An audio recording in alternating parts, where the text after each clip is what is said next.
Hey guys, I am Mortal Phoenix and welcome to Fable Gaming. Today I will be reviewing Crash Bandicoot, the N.Sane Trilogy. Now if you don't know what the N.Sane Trilogy is, it is a remaster of the first three Crash Bandicoot games dating back to 1996 to 1998. I do like this game, I really do. I like the fact that they actually remastered the game finally. I was hoping they would do it last year because last year was the 20-year anniversary of Crash Bandicoot. Now, there are some good things about it, but there are some... If you don't know what Crash Bandicoot is, it essentially, in a nutshell, Crash Bandicoot was PlayStation or Sony's answer to a mascot. Because you had Nintendo that had Mario as their mascot, you had Sega that had Sonic. By that time, Xbox wasn't really a thing. It wasn't until, I believe, 2001 that they actually, I believe Microsoft released the Xbox. I'm not entirely too sure.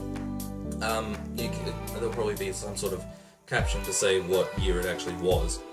And then they had Master Chief, which as their mascot. But, Crash Bandicoot, it's good. I do enjoy it.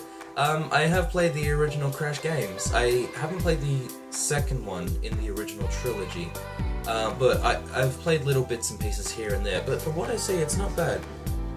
In regards to the remake, I love it. I really do. I like the fact that it looks more natural, it looks more realistic almost. I like the fact that compared to the original, that looked more polygonal, because they had to, back then, you had to work with polygons to make games run smoothly.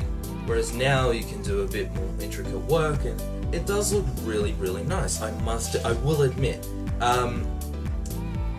The only thing I find that's a little bit annoying with it is, and this is just in general, is that the controls are a little delayed. There's probably about half a second of a delay when you actually hit the controls, and that's kind of annoying, especially coming from a gamer's point of view, because you want everything to run smoothly, you want everything to run at decent frames, of course. So with the controls being delayed, it kind of loses that feeling almost. But Vicarious Visions and Activision have done a very good job with it nonetheless. So there are a couple elements in the first game that I find annoying. The first one being when you collect the bonuses, like the 3 bonus heads, you have to go onto a platform. Now that is annoying, yes. It kind of removes the aesthetic of what it was way back when, but at the same time, it adds charm. Now, the 3 bonus heads, if you collected all 3 of them, you were teleported to a bonus round. I like that. I like the fact that they kind of kept that in there, but they added how you got there, rather than Crash just jumping in the air and all of a sudden you're in this totally different world.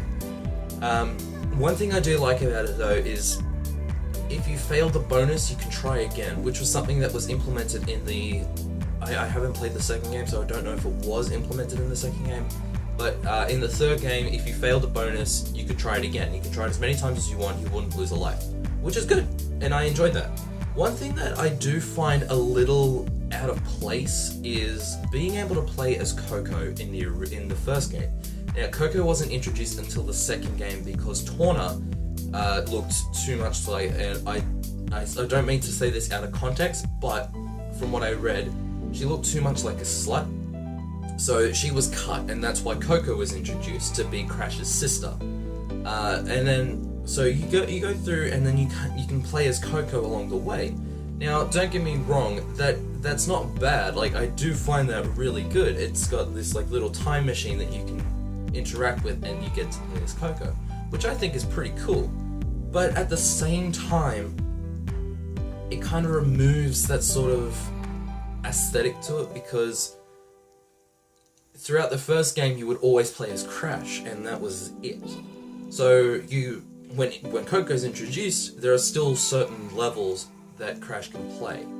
You can play as Coco no matter what, but there are still certain elements in which you can't play as her.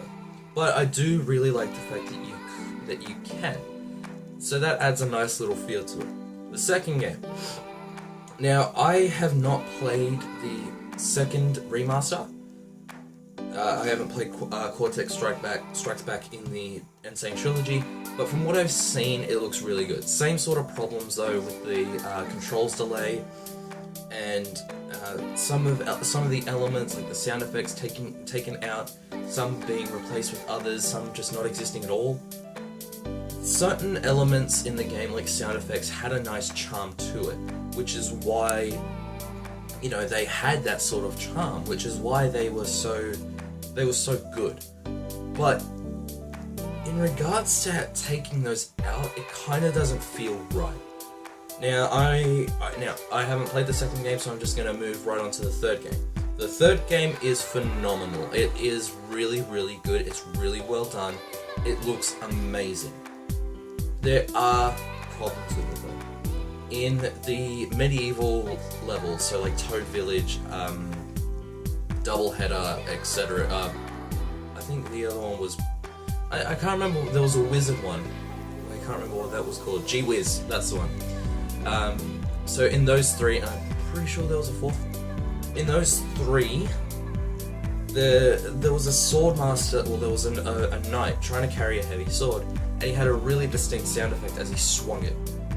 That was replaced, and that kind of takes away the feeling of it, which is very sad and sucks so much, because that was a very nice touch to it.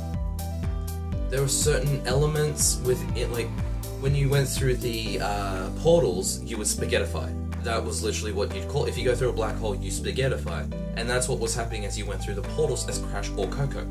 The thing is, now it looks like you're just going through a vortex. So that is something else that's kind of downplayed a little. I do like the fact that when you go up to the portals, it almost looks like a CTR screen.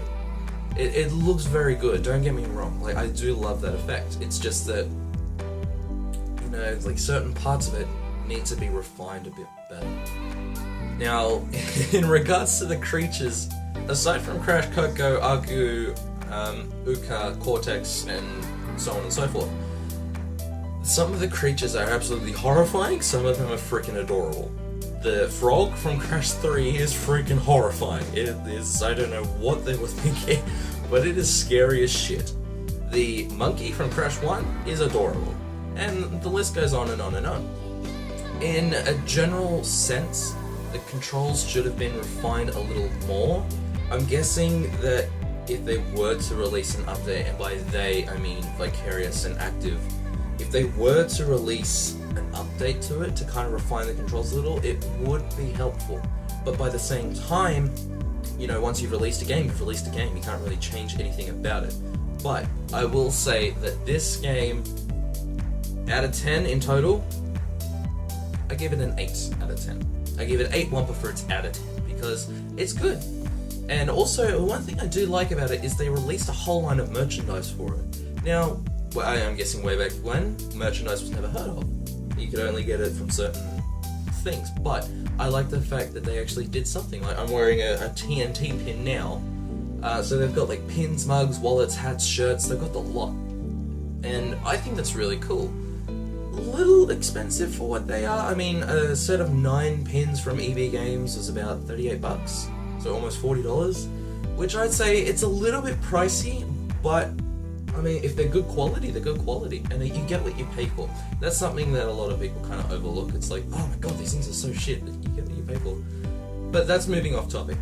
Staying on topic though, I'd have to say, I'm glad they actually did a remaster. I'm glad that Vicarious Visions and Activisions actually approached Naughty Dog and said, hey, we would like to do a remaster, can we do this? So they finally did it, they finally got it out. It is amazing, and the opening screen for it too is really, really cool. So the opening screen is amazing. I find it really funny because, you know, you got the polygonal Crash from 1996, who jumps into this Vicarious converter, and it comes out as like this 3D model. Now, Crash in general it looks amazing.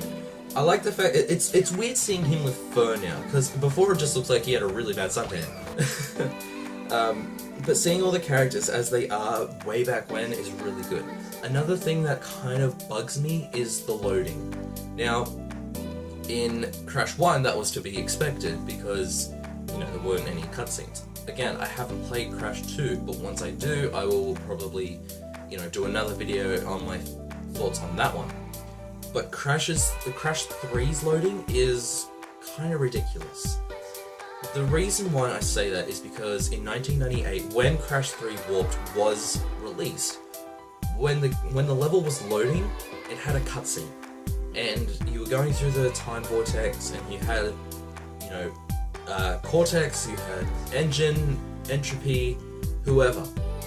They were talking to you, and that kind of overlapped with the load, and that kind of overlapped with the loading time because, while the game was loading, you had something to watch. If it was a short level and there wasn't a lot of loading needed, then you wouldn't have one of those cutscenes. So it kind of balanced itself out. Whereas this one, you had the cutscene, but then you also had loading time as well. I would have liked to see Vicarious at least try and incorporate some of the loading time into the cutscenes. At least then it would have cut it down a lot. But all in all, in general, great game. I love games. Out of 10, I would say I would give it an 8 out of 10. And I really do. And I like the fact that this is finally something that I can put on my shelf. Subscribe to Fable Gaming for more videos. And hey, if you like this video, hit that thumbs button. It really means a lot to us. But hey, so what? But anyway, this is Moral Phoenix signing off.